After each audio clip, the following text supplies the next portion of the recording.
மக்களே, வெளிநாட்டில் ஃப்ரிட்ஜ் இல்லைனா பொழப்பு ஓட்ட முடியாது. சொன்னால் நம்ப மாட்டீங்க. இந்த ஃப்ரிட்ஜ் தான் நமக்கு கொடுத்துருக்காங்க. மேலே வந்து ஃப்ரீசரு, கீழே வந்து ஃப்ரிட்ஜ். ஃப்ரீசருக்குள்ளே இருக்கிறத பூரா அள்ளி போட வேண்டியதான். கண்டது கழிது லொட்டு லொசுக்கு சிக்கனு மட்டனு மீன் இறால் இருக்கிறது எல்லாத்தையும் இந்த மாதிரி ஃப்ரீசரில் வச்சுக்க வேண்டியதான். கீழே வந்து குழம்பு கம்பல்சரியாக இருக்கும். காய்கறி இருக்கோ இல்லையோ குழம்பு இருக்கு மக்களே. குழம்பு சட்டி கண்டிப்பாக வச்சுருப்போம்.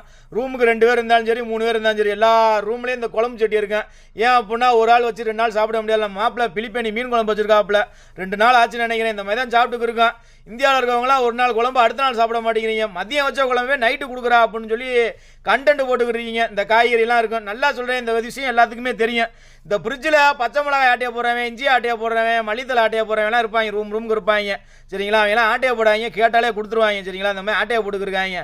ஃப்ரீசர் இல்லைனா ஒன்றும் பண்ண முடியாது மக்களே. மாதத்துக்கு ஒரு தான் இந்த மாதிரி சிக்கனு மட்டனு மீன்லாம் வாங்கி ஃப்ரீசரில் வச்சுக்கிட்டு காய்கறிலாம் வச்சுக்கிறோம். நாங்கள் வெளிநாட்டில் இந்த மாதிரி ஃப்ரிட்ஜ் இல்லை அப்படின்னா அப்படி தான் சாப்பிட்டுக்கிருக்கோம்.